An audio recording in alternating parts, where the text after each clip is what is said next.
Hello বন্ধুরা, তোমরা কেমন আছো? আশা করি সবাই ভালো আছো। তো আজকে আমি তোমাদের শোনাবো একটা ভূতের গল্প। তো এক ছিল ভূত, তার নাম ছিল ভুট্টো। ভুট্টো ভূত খুবই মজার ছিল। সে একদিন এক গ্রামে গেল ঘুরতে। গ্রামের লোকেরা ভূত দেখে খুবই ভয় পেত, কিন্তু ভুট্টো ভূত তাদের ভয় দেখানোর জন্য একটা নতুন উপায় বের করলো। ভুট্টো ভূত একটা বড় কাপড় পরলো আর তার মাথায় একটা বড় পটেটো পড়লো। সে দেখতে খুবই হাস্যকর লাগছিল। গ্রামের লোকেরা ভুট্টো ভূতকে দেখে ভয় পাওয়ার বদলে হেসেই ফেললো। ভুট্টো ভূত বললো, আরে আমি ভূত, ভয় পাও? কিন্তু লোকেরা হাসতে হাসতে বললো, হা হা হা, তুমি ভূত না, তুমি তো ভুট্টো ভূত। ভুট্টো ভূত খুবই লজ্জিত হলো। সে বললো, ঠিক আছে, আমি আর ভয় দেখাবো না, আমি এখন থেকে মজার ভূত হবো। তারপর ভুট্টো ভূত গ্রামের লোকেদের সাথে মজা করতে লাগলো। সে তাদের হাসাতে লাগলো আর লোকেরাও তাকে খুব ভালোবাসলো।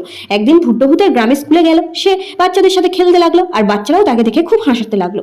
ভুট্টো ভূত বললো, আরে আমি ভূত, এখন তোমাদের ভয় দেখো। বাচ্চারা বললো, হা হা হা, তুমি ভূত না, তুমি তো আমাদের বন্ধু ভুট্টো ভূত। ভুট্টো ভূত হেসে বললো, ঠিক আছে, আমি তোমাদের বন্ধু ভুট্টো ভূত। তারপর ভুট্টো ভূত বাচ্চাদের সাথে অনেক মজা করলো। সে তাদের সাথে গান গাইলো, নাচলো আর খেললো। বাচ্চারা ভুট্টো ভূতকে খুব ভালোবাসলো আর ভুট্টো ভূতও তাদের খুব ভালোবাসলো। সে বললো, আমি এখন থেকে এখানেই থাকবো আর তোমাদের সাথে মজা করবো। তারপরে থেকে ভুট্টো ভূত গ্রামে থাকতে লাগলো। সে সবাইকে হাসাতে লাগলো আর সবাই তাকে খুব ভালোবাসলো।